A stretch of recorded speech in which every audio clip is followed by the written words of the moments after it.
Bonsoir à toutes et à tous.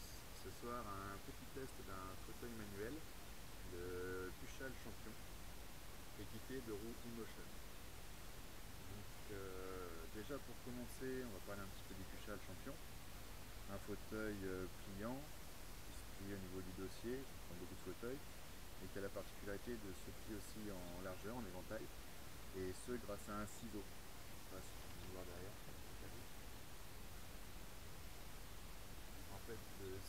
Le ciseau fait l'office de ciseau, ce qui permet d'avoir un encombrement minimum et une rigidité assez bonne quand même sur l'ensemble. Sinon, comme d'hab, chez Cushal, vous avez une pléthore d'options qui vous permettent de faire flamber le prix de votre fauteuil.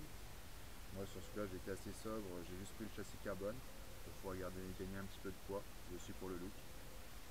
Vous avez une potence à 90 degrés obligatoire sur le châssis carbone. Sinon, rien de spécial, la posture est très bonne dans ce fauteuil. Et moi, je l'ai vraiment choisi pour ses possibilités de pliage. C'est vraiment c'était mon critère pour pouvoir rentrer dans le coffre de toutes les voitures. Et jusqu'à présent, j'ai même réussi à le rentrer dans le mini, pour vous dire. Donc voilà en gros pour le fauteuil en lui-même. Après dessus, j'ai donc monté un système d'eMotion, les M15, les derniers en date. Donc avec télécommande. C'est niveau système, niveau aide, c'est vraiment pas mal. C'est moins encombrant que les systèmes Minotaur et compagnie qui se fixent sur les roues. Barre derrière, batterie en dessous, c'est pas évident. J'avais testé ça lors d'un salon, ça m'avait moyennement plu. Sinon vous avez aussi toutes les aides qui sont des espèces de petits boîtiers à roues qu'on met sous le fauteuil, qui sont pas tip top, j'apprécie pas non plus. Là ça reste super intégré. On distingue juste le moteur qui est plus gros, la patte centrale qui est plus grosse à cause du moteur, et les batteries. Les batteries des eMotion M15 ne sont pas les mêmes que sur les anciennes. Les anciennes, c'est des batteries au plomb qui avaient tendance à beaucoup s'abîmer et avoir une autonomie vraiment minable, quelque chose comme 9 km, je crois 7-9 km. Donc on finissait souvent la journée à plat. Là, on est passé sur des batteries lithium-ion. Oui, c'est lithium-ion. Et donc l'autonomie était poussée à 30 km et elle est réellement de 30 km. J'ai fait le test à peu de choses près, je vais être à 26-27 km, il me reste encore 18. Donc non, c'est vraiment un très bon système. Ça remplace pas le fauteuil électrique pour un tétraplégique, sachant que comme tous les fauteuils, si vous lâchez et que c'est en pente, ça bouge, il n'y a pas de frein. Enfin, il n'y a pas de frein automatique du moins. Donc ça peut être dangereux en descente pour un tétra. Donc moi je les utilise essentiellement pour garder une musculature de mes bras, la musculature de mes bras pour m'entretenir physiquement. Et donc le système pour ça, geek, dessin. Ce système donc, désolé pour le chien, permet vraiment de s'entretenir tout en ayant vraiment l'air d'avancer. Avant, quand je poussais un fauteuil manuel, je faisais quelque chose comme du 3-4 km/h. Bon, ça vous muscle aussi, hein, l'effort est dur, est intense, mais bon, vous avancez pas, quoi. C'est vraiment dans un supermarché, le temps de faire tous les rayons, le supermarché ferme. Que là, bon, on se déplace à une vitesse vraiment normale, quoi. C'est ce que pourrait faire un paraplégique avec un fauteuil manuel. Donc voilà en gros pour le champion, pas grand chose à dire hormis le fait qu'il se plie vraiment très bien. Si son point noir, le petit défaut du fait des possibilités de pliage, c'est que la rigidité en prend un petit coup. Il est moins rigide qu'un K4 par exemple, toutes les séries 4 chez Cushal et tous ces types de fauteuils à assise rigide. Donc bon, après il faut savoir faire des compromis. Moi personnellement je trouve vraiment qu'il est bien. Avec la potence à 90 et le châssis carbone, on se rapproche quand même de quelque chose d'assez actif. J'ai eu un K4 avant. Bon, niveau poussée, niveau poids, sensation pour tourner, on tombe sur quelque chose d'assez similaire. Donc voilà. Sinon, pour l'eMotion, pas grand chose d'autre à dire niveau spécificité non plus. Si vous avez les anti-bascules arrière qui sont obligatoires, qui sont vendus avec les eMotion.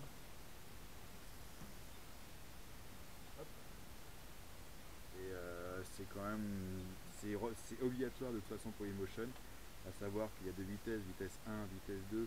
La vitesse 1, vous êtes à 4 km/h à peu près, et la vitesse 2, vous montez à bien 6-7 km/h en fonction de la poussée que vous donnez en même temps. Et en vitesse 2, ça a quand même pas mal de gouache, donc vous avez vite fait vous retrouver sur le dos. Donc vraiment obligatoire les anti-bascules. Et bon, comme vous pouvez voir, ça peut être pratique aussi pour se reposer. Sinon, la télécommande, moi je l'ai mise sur la coudoir, parce que autour du cou, ça fait quand même assez lourd. Vous avez déjà le smartphone, vous avez la télécommande, donc plus que le terrain de tennis, la machine à laver et le frigo autour du cou, et c'est bon. Donc non, moi j'ai choisi de la mettre là, ça reste accessible. C'est du bricolage, ça tient avec des petits élastiques sur la coudoir. C'est très bien comme ça. Donc sur la télécommande, vous avez donc la vitesse 0 qui est le mode off de Emotion. Geek, pousse-toi. Vous avez la vitesse 1, donc 4 km/h, avec une bonne maniabilité, les moteurs sont assez progressifs. Et la vitesse 2 qui est plus à conseiller pour les grands espaces. Comme par exemple ma terrasse, il n'y a pas grand chose, là vous pouvez mettre la vitesse 2, vous aurez donc une vitesse de 6 km/h et des moteurs plus nerveux. Bien aussi pour les côtes et éventuellement monter les trottoirs, etc. Donc je vais vous faire un petit test, je vais de chausser mes lunettes et puis vous allez voir ça à travers mes yeux.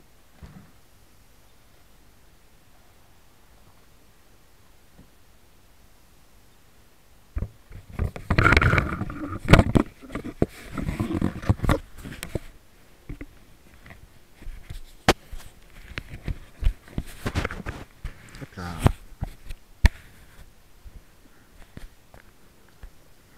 On est reparti. Donc voilà la fameuse commande Emotion avec le bouton info pour savoir où vous en êtes. Donc là voilà, je suis en vitesse 1. Les batteries, vous avez un indicateur de 5 barres. Bon, moi je les ai pas rechargées, il manque déjà une barre. Donc l'autonomie est vraiment très bonne, le temps de recharge est relativement court, d'ici en 2-3 heures à sont chargés. Sinon rien de spécial. Donc là vous les arrêtez, les moteurs émettent un bip pour dire qu'ils sont arrêtés. Vitesse 1. La portée de la télécommande doit être à peu près de 5 mètres. Mais bon, je vois pas trop l'intérêt d'activer ces Emotion quand on est à 5 mètres de son fauteuil. Vitesse 2. Voilà. Donc là vous allez voir en vitesse 2 c'est vraiment très sensible. Vous touchez à peine la main courante, hop, ça vous emmène. C'est vraiment niveau puissance, quand vous y allez, voilà, hop, ça se met en deux roues. Donc à faire très attention. Mon champion est réglé de manière à être assez actif pour pouvoir passer des petites marches, des petits trucs comme ça. J'ai préféré, c'est un choix. Par contre, c'est moins facile quand le terrain est un peu en pente, quand ça monte. Parce que là, tout de suite, si vous mettez en vitesse 2, j'ai du mal à mettre le poids vers l'avant et j'ai tout de suite tendance à me mettre sur les roulettes arrière, les roulettes anti-bascule. Donc il faut trouver quand même un bon compromis qui permette de rester sur les 4 roues et de quand même pouvoir franchir les obstacles. Donc là, vitesse 1, je vais vous faire un petit test avec les poteaux. Donc là, hop, vous pouvez manœuvrer relativement facilement. A savoir aussi qu'il faut bien penser à gonfler ses pneus, car même comme quand on les pousse sans assistance, si les pneus sont dégonflés, on le sent et c'est plus dur. Donc vous boufferez vos batteries plus vite et ce sera moins maniable, vous irez moins droit. Donc là, vous voyez, sans problème, en vitesse 1, c'est très facile. Maintenant, le même en vitesse 2, donc là, vous allez voir que ça va être beaucoup plus freestyle. Donc on y va tout doucement. Là, je pose, pour vous dire, niveau puissance, force, je pose à peine les mains sur les mains courantes. C'est le poids de ma main sur la main courante qui fait avancer en fait. Voilà. Donc pareil, pour le freinage, c'est aussi pratique. Ça freine aussi, bien sûr, ça pousse et ça freine. En descente, bon, moi j'ai mis du grip. C'est un grip qui est en option sur les mains courantes. Il colle bien, il adhère bien. Bon, au bout d'un moment, il essaye, il adhère plus trop. Donc, ce que je vous recommande, c'est d'utiliser des gants de rugby. Ça se trouve à Decathlon ou n'importe quel magasin de sport. C'est des gants au rayon rugby qui en fait permet de mieux gripper le ballon. Donc, c'est souvent des mitaines et avec un intérieur entièrement plastifié ou avec du grip, des grips spéciaux. Ce sont des gants qui sont assez légers, un peu comme ceux de vélo, mais par contre qui ont un super grip. Donc ça, combiné aux mains courantes, c'est terrible, c'est vraiment très bien. Là, je viens de les nettoyer, donc elles sont propres. Donc comme maniabilité, bon en vitesse 2, vous voyez, ça se fait quand même, il faut être hyper délicat, sinon donc là, sinon ça roule bien. Je n'avais pas de compteur sur moi, mais alors autre fonction aussi, je vais en profiter pendant que je suis un peu en pente. Autre fonction des Emotion, on va se mettre en vitesse 1. Quand vous laissez le doigt appuyé dessus, sur le bouton, sur la vitesse, voilà, vous enclenchez le mode H, c'est un mode côte en fait. Vous pouvez poser le fauteuil, hop, vous lâchez, clac, il se bloque, vous ne redescendez pas. Le timing est programmable, moi c'est les 3 ou 4 secondes je crois, voilà, c'est hop, là c'est reparti. Ça peut vous permettre de reprendre un peu les bras ou de monter une côte plus difficile, plus facilement. Vous voyez, hop, on remet un coup, clac, ça se rebloque. Ça bloque bien, hein, vous voyez, j'y vais de bon cœur encore et ça bloque. Hop, voilà, ça s'est décroché. On enlève les modes, on appuie là encore, et voilà. Donc niveau maniabilité c'est vraiment bien, sur place c'est super, sur route ça se fait aussi, bon là le portail fermé je vais pas sortir. Bon avec le confort d'un fauteuil manuel on connaît bien. Sinon vraiment ça aide beaucoup. Moi niveau sur les parkings de supermarchés, dans les supermarchés je suis 100% autonome. Après bon quand ça commence à un peu monter c'est déjà moins facile. Je vous ai dit déjà le problème du fauteuil qui a tendance à cabrer pas mal. Donc c'est mieux d'avoir une tierce personne pour qui soit derrière pour vous aider, tenir les poignets. Même si elle ne force pas beaucoup, que c'est les Emotion qui font le boulot, c'est quand même un petit peu mieux. Sinon, avec les anti-bascules, il y a un système pour pouvoir les démonter rapidement, de manière à pouvoir passer le trottoir. C'est quand même relativement pratique. Il y a un petit clips, vous enlevez le clips, hop, vous enlevez l'anti-bascule. Il faut surtout penser à les remettre après, sinon c'est très très dangereux. Donc, je vais vous faire voir, je vais essayer de passer la petite marche de seuil. Bon, elle est pas très grosse, mais elle est très résistante. C'est vraiment une saloperie. Hop là. Vous voyez, comme quoi les portes sont jamais assez larges. Nick, pousse-toi. Pousse-toi. Hop là. Voilà. Donc on rentre. Pas si vous allez voir grand chose. Donc la petite marche, bon elle est pas très haute, elle fait quoi? Elle fait 3 cm, mais vraiment. C'est une horreur à passer avec tous les fauteuils, même l'électrique, ça donne un super à coup. Donc là c'est assez simple. On va essayer en première. Quand ça suffit, on se met en deux roues, hop, facile. Et hop, on pousse. Et voilà, on passe. Les anti-bascules bloquent sur la marche, donc paf, ça vous remet droit et c'est reparti. C'est quand même un bon système, c'est bien pensé.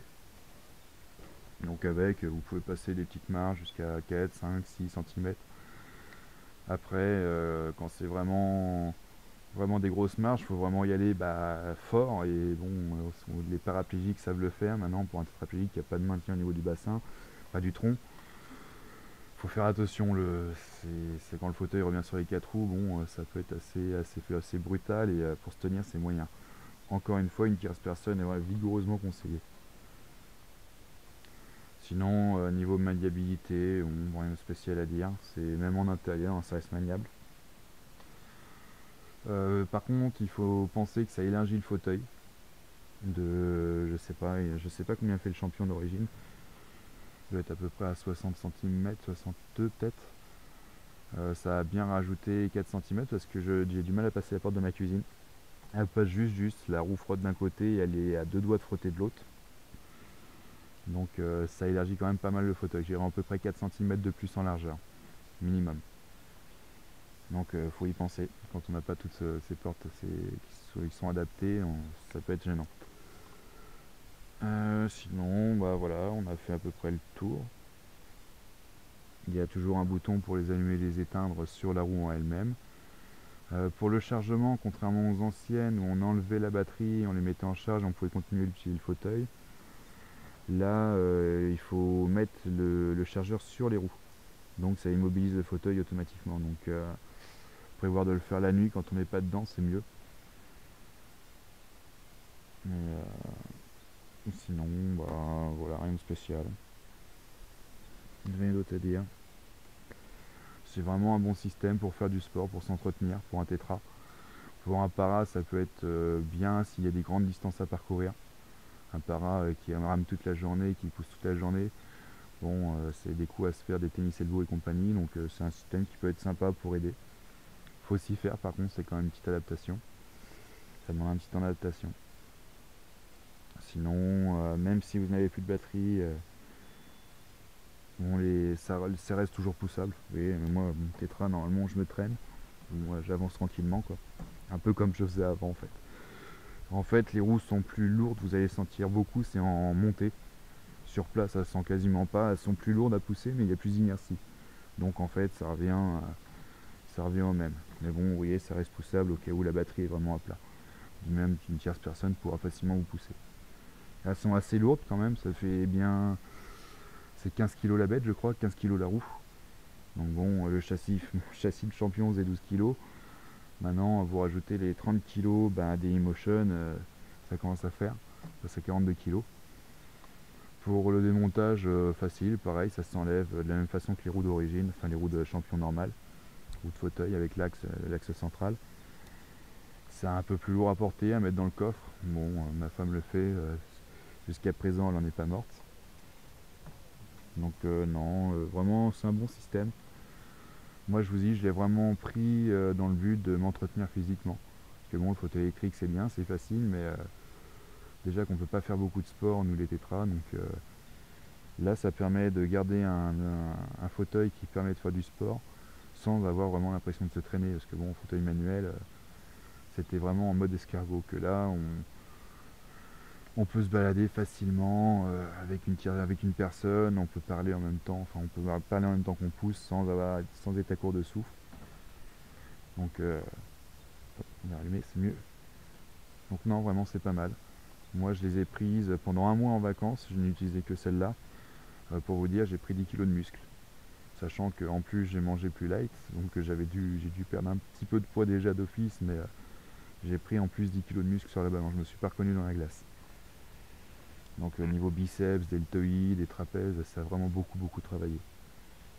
Et on n'en a vraiment pas la peine, on n'a vraiment pas l'impression. Je faisais à peu près en moyenne, en poussant, je faisais une dizaine de kilomètres par jour à peu près. Petite dizaine de kilomètres. Et vraiment les résultats au bout d'un mois, c'est hallucinant. Donc ouais, c'est vraiment bien. En fauteuil unique, non, je ne conseille pas un tétraplégique. Parce que comme je vous ai dit, dès qu'il y a du terrain un peu accidenté, ça devient dangereux en descente pour freiner et compagnie, c'est bien, mais c'est pas le top non plus comparé à un fauteuil électrique. Ça reste vraiment un fauteuil secondaire, je pense. Si vous avez un fauteuil manuel, le faire électriser, enfin, c'est pas mal. Dans l'herbe, ça roule à peu près. Là, c'est pas vraiment plat chez moi. Bon, je vais essayer quand même pour vous faire voir. Donc voilà. Là, je suis qu'en vitesse 1. Bon, ça roule. C'est pas monstrueux. Les à-coups, quand on pousse, ça déleste un peu l'avant, donc ça permet d'avancer, de faire un peu de deux roues. En vitesse 2, bon, ça va être encore plus facile. Ouais, voilà, vraiment pas de force. Là, je vous dis, en vitesse 2, je pose les mains sur les mains courantes, vraiment. Voilà. Bon, comme je vous ai dit, le fauteuil est actif. Hop. Bon, c'est pas génial, mais ça permet d'avancer quand même dans l'herbe. Voilà, vous voyez, c'est limite quand même. Faut vraiment que ce soit pas... C'est vraiment du dépannage. Je le conseille pas tous les jours non plus. C'est plus sportif, mais bon. Toujours les anti-bascules qui sauvent. Non, bon, ça... Geek, pousse-toi, enfin. Hop là.